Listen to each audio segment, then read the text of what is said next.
Hello friends, today I am going to tell you about the structure of chromosomes on my channel Simplified Study. तो सबसे पहले ये जानते हैं कि क्रोमोसोम क्या होते हैं. So the nucleus contain most of the cell's DNA which is organized into discrete units called chromosomes. तो सबसे पहले हम एक सेल को देख लेते हैं. तो सेल बेसिकली ये एक एनिमल सेल को मैंने ड्रॉ किया है और मैंने बस दो ही पार्ट्स बनाए हैं, जो सेल मेम्ब्रेन है और ये न्यूक्लियस है. तो इसी न्यूक्लियस के अंदर डीएनए होता है और डीएनए किस यूनिट में होता है? वो क्रोमोसोम में होता है. ये क्रोमैटिन फाइबर है और जब यही क्रोमैटिन फाइबर एक अपने आप को शेप दे देता है, वो अपने आप को कंडेंस कर लेता है, तो वही क्रोमोसोम कहलाता है. So basically what are chromosomes? They are basically condensed and highly coiled chromatin fibre. जब क्रोमैटिन फाइबर अपने आप को बहुत कंडेंस कर लेते हैं, अपने आप को कॉइल कर लेते हैं, तो वही क्रोमोसोम कहलाते हैं. और अब हम जानेंगे इस वीडियो में कि क्या रीज़न है क्रोमोसोम, क्यों ऐसा नेम दिया गया है क्रोमोसोम. सो बेसिकली जब फ्रेंड्स साइंटिस्ट ने देखा कि वो सेल में कोई भी यूजीन या ऐसी कोई भी डाई डालते हैं जिससे कि सेल के जितने भी पार्ट्स हैं वो स्टेन हो जाएं, तो साइंटिस्ट ने देखा फ्रेंड्स कि जब वो क्रोमोसोम जिस पार्ट को जब वो मैग्नीफाई करके देखते हैं तो वो क्या देखते हैं कि जो क्रोमोसोम है उसने बहुत अच्छे से कलर को पिकअप कर लिया है और बहुत जल्दी ये किया है और उसी कलर से कलर हो गया है. तो इसीलिए इसका नाम क्रोमोसोम रखा गया. क्रोमा मतलब कलर और soma means body. So basically what are chromosomes? They are coloured bodies. Now we will learn who is discovering this, means who had discovered. He was Walther Fleming. He was a German scientist and in 1882 he discovered chromosomes. तो basically chromosomes क्या होते हैं? वो coiled और condensed chromatin fibers होते हैं. So let us see the composition of chromatin fiber, the percentage composition here. So we are seeing the composition of chromatin fiber. Now chromatin fiber is composed of 40% DNA and 60% histone protein. Histone protein एक तरह की protein है जो chromatin fibre में present होती है, DNA के around वो रैप की हुई होती है. नाउ अब हम डीएनए पे वर्कआउट करेंगे, डीएनए को देखेंगे. बेसिकली डीएनए क्या है? तो बेसिकली जो डीएनए है वो है यूनिट ऑफ हेरिडिट्री. आपके जो फीचर्स होते हैं, आपका जैसा फेस होता है, जैसा हेयर होता है, जैसे आपका आई कलर होता है और बहुत सारी चीज़ें हैं, वो आपके पेरेंट्स से मैच करती हैं. तो आपके पेरेंट्स से जो आपके अंदर आ रही हैं चीज़ें, उसी को हम हेरिडिट्री कहते हैं. और डीएनए क्या है? Unit of hereditary. यही आपके पेरेंट्स से इन फीचर्स को आप तक लाता है. तो basically they are unit of heredity. Now we are going to see the DNA. So basically DNA का शेप जो है, DNA एक मॉलिक्यूल होता है, वो एक बहुत बड़ा मॉलिक्यूल होता है, इसलिए हम लोग उसको मैक्रो मॉलिक्यूल कहते हैं. Basically it is a macro molecule. Macro means big, molecule. अब DNA का जो शेप है, it was proposed by Rosalind Franklin. इन्होंने DNA का शेप बताया, लेकिन एक जो प्रॉपर स्ट्रक्चर आप देखते हैं डीएनए का, वो इन्होंने नहीं बताया, उससे अलग लोगों ने डिस्कवर किया. तो रोजालिंड फ्रैंकलिन ने इसका जो शेप है उस पर स्टडी की 1953 में. और जो फाइनल शेप जो आप लोग देखते हैं डीएनए कुछ ऐसा ऐसा ऐसा दिखता है, उसे किसने बनाया? उसे बताया गया वॉटसन एंड क्रिक के थ्रू. वॉटसन एंड क्रिक ने बताया कि डीएनए मॉलिक्यूल एक डबल हेलिकल मॉलिक्यूल है, मतलब कि इसमें दो थ्रेड्स एक दूसरे के अराउंड लपेटे हैं, ऐसा कुछ स्ट्रक्चर है डीएनए. और उन्होंने सेम ईयर में यही बताया, उन्होंने 1953 में ही बताया इसका शेप. तो हम लोग अब मॉलिक्यूलर स्ट्रक्चर ऑफ डीएनए देखेंगे. तो एक सिंगल डीएनए मॉलिक्यूल, जैसे मैंने बताया कि वो बहुत बड़ा होता है, इसलिए हम उसको एक मैक्रो मॉलिक्यूल के नाम से जानते हैं. Now we will see the structure of DNA. So friends, this is the structure of DNA, and now let me explain you first the size. So this is angstrom. It is all written in angstrom. So what is basically angstrom? It is 10 to the power minus 10 meter. So ये जितने भी helix होते हैं, इसमें दो helix हैं, इनके बीच का स्पेस होता है 10 एंगस्ट्रॉम और ये पूरा होता है 20 एंगस्ट्रॉम का. और ये जो बॉन्ड्स हैं इनके बीच का स्पेस होता है 3.4 एंगस्ट्रॉम। अब ये जो बेसिकली ये जो स्ट्रक्चर है उसमें आप ए, टी, जी, सी ये लेटर्स देख पा रहे होंगे। तो बेसिकली ये नाइट्रोजनस बेसेस को डिनोट करते हैं। ये बेसेस होती हैं डीएनए के स्ट्रक्चर में, हेलिक्स में होती हैं, और यही बेसेस हैं। और ये जो बॉन्ड्स इनके बीच मैंने 2 डैशेस बनाए हैं, कहीं तो कहीं 3 डैशेस बनाए हैं, वो हाइड्रोजन बॉन्ड्स को डिनोट करती हैं। तो इससे जानने से पहले हमें न्यूक्लियोटाइड का स्ट्रक्चर जानना पड़ेगा। तो मैं आपको यहाँ न्यूक्लियोटाइड का स्ट्रक्चर बता रही हूँ। तो बेसिकली ये न्यूक्लियोटाइड का स्ट्रक्चर है। ये एक फॉस्फेट होता है, PO4 इससे अटैच होता है, न्यूक्लियोटाइड है बेसिकली ये पूरा। और ये पेंटोज शुगर होता है, आप इसको पेंटागन के फॉर्म में देख सकते हैं, 1 2 3 4 5 साइड्स हैं, ये पेंटोज शुगर है और ये नाइट्रोजनस बेस है। तो ये एक न्यूक्लियोटाइड होता है। अब ये इसी तरह बाकी न्यूक्लियोटाइड से ज्वाइन होता है, एक हाइड्रोजन बॉन्ड होगा और अदर एक न्यूक्लियोटाइड इसी तरह का यहाँ बना रहेगा। तो इससे ही हम इस फॉर्म में देखेंगे। तो फ्रेंड्स यही नाइट्रोजनस बेस है, ये अंदर से जो आपको मैंने स्ट्रक्चर दिखाया उसकी इसी तरह इसे छोटे फॉर्म में कंटेन्ड होता है। अब फ्रेंड्स जो नाइट्रोजनस बेस होते हैं वो 4 टाइप्स के होते हैं। गुआनिन, G फॉर, मैं यहीं साइड बाय साइड लिखते भी जा रही हूँ, that is G for guanine, and C for, that is cytosine, and what is A for? A for is adenine, and that is what is T for? This is for thymine। तो ये 4 nitrogenous bases होते हैं। Adenine हमेशा thiamine के साथ pair करता है और जो गुआनिन होता है उसका दोस्त हमेशा साइटोसिन बनता है। तो आपको फ्रेंड्स मैं एक फॉर्मूला बता रही हूँ, उसके थ्रू आप इन बॉन्ड्स को रिमेंबर कर सकते हैं और अच्छे से, कैसे कि कितने हाइड्रोजन बॉन्ड्स इसके बीच हैं। आप देखेंगे हमेशा G और C के बीच 3 बॉन्ड्स बने हैं, ये बॉन्ड्स जो है हाइड्रोजन के होते हैं, और A और T के बीच हमेशा 2 बॉन्ड्स बने हैं। तो इसके लिए मैं आपको एक फार्मूला दे रही हूँ जो कि मैंने बनाया, छोटा सा फार्मूला है। तो let us see this formula which will make easy to remember things. Now G और C को मैंने ऐसे बनाया है 3CG, मतलब साइटोसिन और गुआनिन के बीच हमेशा 3 हाइड्रोजन के बॉन्ड्स होते हैं। और मैंने बनाया है 280, मीन्स एडिनाइन और थायमिन के बीच हमेशा 2 हाइड्रोजन बॉन्ड्स होते हैं। So if you remember this formula, I hope that you will easily remember the number of hydrogen bonds. तो यही नाइट्रोजनस बेसेस हैं, इन्हीं के साथ शुगर और फॉस्फेट होता है और यही अटैच होते हैं एक दूसरे से। अब आपको यह चीज़ हमेशा याद रखनी है, एडिनाइन कभी भी साइटोसिन या गुआनिन के साथ नहीं पेयर करेगा।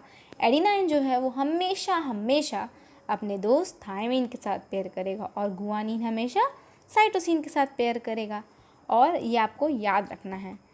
अब ये जो है इसमें शुगर भी होती है, जैसे मैंने यहाँ न्यूक्लियोटाइड को इलेबोरेट करके बताया, इसी बेस को पूरा मैंने मैग्नीफाई वीडियो में ड्रॉ किया है ये। तो ये जो फॉस्फेट है और ये जो शुगर है पेंटोज शुगर, इसी को मैंने यहाँ दिखाया कि इसमें शुगर फॉस्फेट बैकबोन होता है, मतलब इसी के साथ ये चीज़ें अटैच होती हैं, जो कि इसके पैरेलल नहीं होती हैं। देखिए इसी लाइन में है और ये भी इसके पैरेलल नहीं है, तो ये चीज़ें इसके एंटी पैरेलल हैं। Now we are going to see more of the things.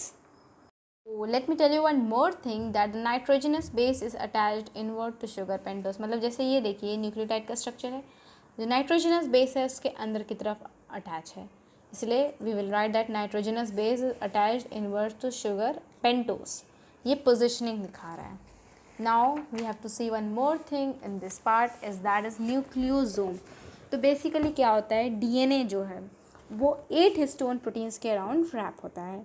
तो जो हिस्टोन होता है इसीलिए उसको हम जो होता है और हम लोग उसको ऑक्टैमर के नाम से कहते हैं, और बहुत सी जगह ऑक्टैमर में इसको हम लोग हिस्टोन ऑक्टैमर भी कह देते हैं। तो जो ये स्ट्रक्चर है, ये कॉम्प्लेक्स स्ट्रक्चर जिसमें 8 हिस्टोन प्रोटीन्स डीएनए के अराउंड रैप होते हैं, इसी स्ट्रक्चर को हम कहते हैं न्यूक्लियोसोम।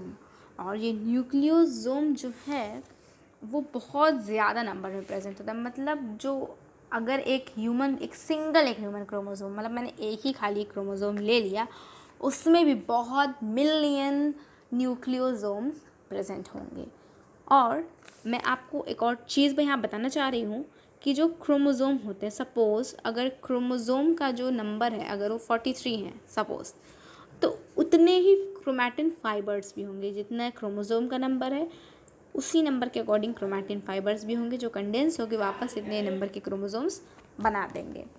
नाउ आपको मैं डीएनए के बारे में एक बहुत इंटरेस्टिंग फैक्ट बताती हूँ।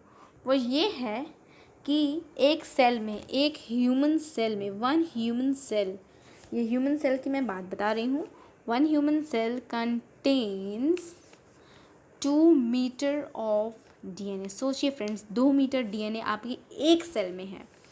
और आपको इससे भी ज़्यादा सरप्राइजिंग चीज़ लगेगी जब आप ये जानेंगे कि एक जो सेल की साइज़ होती है वो बेसिकली बहुत छोटी है। वो है 6 माइक्रोमीटर। अब सोचिए फ्रेंड्स, 2 मीटर का डीएनए 6 माइक्रोमीटर के सेल के अंदर किस तरह रैप्ड होता है। तो इससे साइंटिस्ट को एक और आइडिया लगता है कि जो डीएनए है वो बहुत ही ज़्यादा कॉइल्ड फॉर्म में प्रेजेंट होता है। एक सपोज़ मैं अगर एक वायर लूँ और मैं उसको एकदम छोटे कॉइल्स में करूँ और कहीं मैं इस कॉइल को ऐसे लूप कर दूँ, तो यही लूप और ये जो कॉइलिंग है इसमें क्या होगा, जो मेरी वायर, मान लो अगर सपोज़ मेरी वायर बहुत लंबी है तो भी मैं उसे एक छोटे फॉर्म में किसी छोटी सी जगह पे रख दूँगी। तो इस कॉइलिंग में 2 कॉन्सेप्ट यूज़ किए जाते हैं, जो कि कॉइल और एक सुपर कॉइल है। ये देखो फ्रेंड्स, जहाँ नॉर्मली से कॉइल किया गया है वो है कॉइल, और जहाँ इसे एक लूप बना के रखा गया है वो है सुपर कॉइल। तो इसी फॉर्म में जो डीएनए है वो सेल के अंदर प्रेजेंट होता है। और ये चीज़ बहुत सरप्राइजिंग है कि 2 मीटर का डीएनए इतने छोटे सेल में घुसा हुआ है। अब हम लोग क्रोमोज़ोम का स्ट्रक्चर देखेंगे। तो फ्रेंड्स, क्रोमोज़ोम जो है मैंने बताया इस तरह का होता है। तो इस पूरे स्ट्रक्चर को हम क्रोमोज़ोम कहते हैं। अब उसमें हम लोग को ये चीज़ देखनी पड़ेगी कि ये दो जो हैं वो क्रोमैटिड्स हैं। ये जो हैं क्रोमैटिड्स हैं। बेसिकली इसने अपने आप को डुप्लीकेट कर लिया और जिस पॉइंट पे ये अटैच है उस पॉइंट को हम कहते हैं सेंट्रोमियर। ये सेंट्रोमियर बहुत काम की चीज़ है, आपको याद रखना पड़ेगा और ये आगे वीडियो में काम आएगी। तो ये सेंट्रोमियर है और सेंट्रोमियर का फंक्शन क्या है, ये जब आगे सेल डिवीज़न होता है तो ये स्पिंडल फाइबर को अटैच करने का काम करता है। What does it do?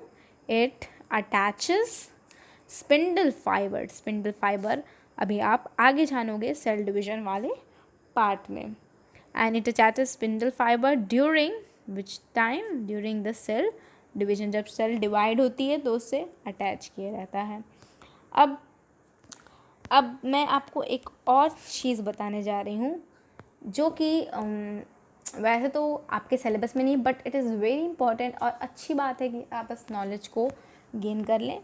तो फ्रेंड्स, जिस तरह क्रोमोज़ोम पे सेंट्रोमियर की पोजीशन होती है, जिस तरह सेंट्रोमियर पोजीशन करता है क्रोमोज़ोम पे, उस अकॉर्डिंग क्रोमोज़ोम बेसिकली 4 पार्ट्स में डाला गया है जिसे हम अभी देखेंगे। तो सबसे पहला पार्ट हम देखते हैं, जो जैसे कि अगर सपोज़ फ्रेंड्स ये क्रोमोज़ोम है, तो सपोज़ अगर ये 2 सेंटीमीटर का है तो 1 सेंटीमीटर पे अगर सेंट्रोमियर प्रेजेंट है, मतलब सेंट्रोमियर जो है इस क्रोमोज़ोम को इक्वल पार्ट्स में डिवाइड कर रहा है, तब हम इसे मेटासेंट्रिक कहेंगे। तब हम इसे क्या कहेंगे? मेटासेंट्रिक क्रोमोज़ोम कहेंगे। और नेक्स्ट कैटेगरी होती है सब मेटासेंट्रिक की। सपोज़ फ्रेंड्स अगर ये 2 सेंटीमीटर का क्रोमोज़ोम है, तो अगर ये सेंट्रोमियर यहाँ ना हो के यहाँ हो जाए, यहाँ सेंट्रोमियर हो जाए, तो ये क्या हो जाएगा? तब ये हो जाएगा सब मेटासेंट्रिक। मतलब इसमें इक्वलाइजेशन नहीं है और ये इक्वल पार्ट्स में नहीं है, तो ये हो जाएगा सब मेटासेंट्रिक। अब एक्रोसेंट्रिक क्या होता है? जब इसी को और ऊपर कर देंगे, सपोज़ ये है तो इसे मैंने यहाँ पे किया और ये नीचे वाला पार्ट बहुत ही ज़्यादा लंबा, यहाँ थोड़ा सा लंबा है, यहाँ बहुत ही ज़्यादा लंबा हो गया, इस क्रोमोज़ोम को हम लोग कहेंगे एक्रोसेंट्रिक क्रोमोज़ोम। तो बेसिकली आप कह सकते हो ये 3/4 पे अटैच है इसके। ये आप बेसिकली कह सकते हो 3/4 नहीं, उससे और छोटे पार्ट्स कर लो आप। ऐसे कर लो कि ये अटैच है 3/5 पे और इसे आप एग्जैक्ट 1/2 पे कह सकते हो। अब हम लोग नेक्स्ट क्रोमोसोम देखेंगे जिसको हम लोग टीलोसेंट्रिक क्रोमोसोम कहेंगे। तो बेसिकली टीलोसेंट्रिक क्रोमोसोम क्या होता है, ये सबसे टॉप पे प्रेजेंट होता है, इसका सेंट्रोमियर सबसे टॉप पे। तो इस क्रोमोसोम को हम लोग कहेंगे टीलोसेंट्रिक क्रोमोसोम। सो बेसिकली ये 4 मैंने आपको बताया, जिसमें है मेटासेंट्रिक, इसमें इक्वल पोजीशन पे होगा, इन दोनों को इक्वल पार्ट्स में डिवाइड करेगा सेंट्रोमियर, यहाँ पे इक्वल थोड़ा सा ऊपर होगा, और एक्रोसेंट्रिक में काफ़ी ऊपर होगा, नीचे वाला पार्ट काफ़ी लंबा हो जाएगा और ऊपर वाला छोटा। और जो टीलोसेंट्रिक होगा उसमें एकदम टॉप पे होगा। अब बेसिकली जीन्स क्या होते हैं, तो जीन्स जो होते हैं वो न्यूक्लियोटाइड का सीक्वेंस हो, जैसे मैंने आपको अभी डीएनए का स्ट्रक्चर दिखाया, तो उसमें मैंने न्यूक्लियोटाइड्स बनाए थे, जैसे मैंने यहाँ बनाए भी हैं न्यूक्लियोटाइड्स। तो बेसिकली जीन्स जो होते हैं वो कुछ सीक्वेंसेस होते हैं न्यूक्लियोटाइड्स के, और ये जीन्स जो होते हैं इनमें एक पर्टिकुलर प्रोटीन होता है जो कि किसी पर्टिकुलर फीचर ऑफ बॉडी के फॉर्म में एक्सप्रेस होता है। तो हम नेक्स्ट यूनिट में जानेंगे, हम लोग सेल साइकिल के बारे में जानेंगे, और हम लोग मियोसिस के बारे में जानेंगे, माइटोसिस के बारे में जानेंगे, और थोड़ा सा मैंने शिफ्टिंग किया है कंटेंट की, फिर उसके अगले पार्ट में हम लोग जानेंगे different phases of mitotic cell division. So, they continued with the channel Simplified Study. I hope you like the video. If you like, please hit the like button once only and subscribe my channel for more videos in a simplified manner to cover all your ICSE content. Thank you, friends.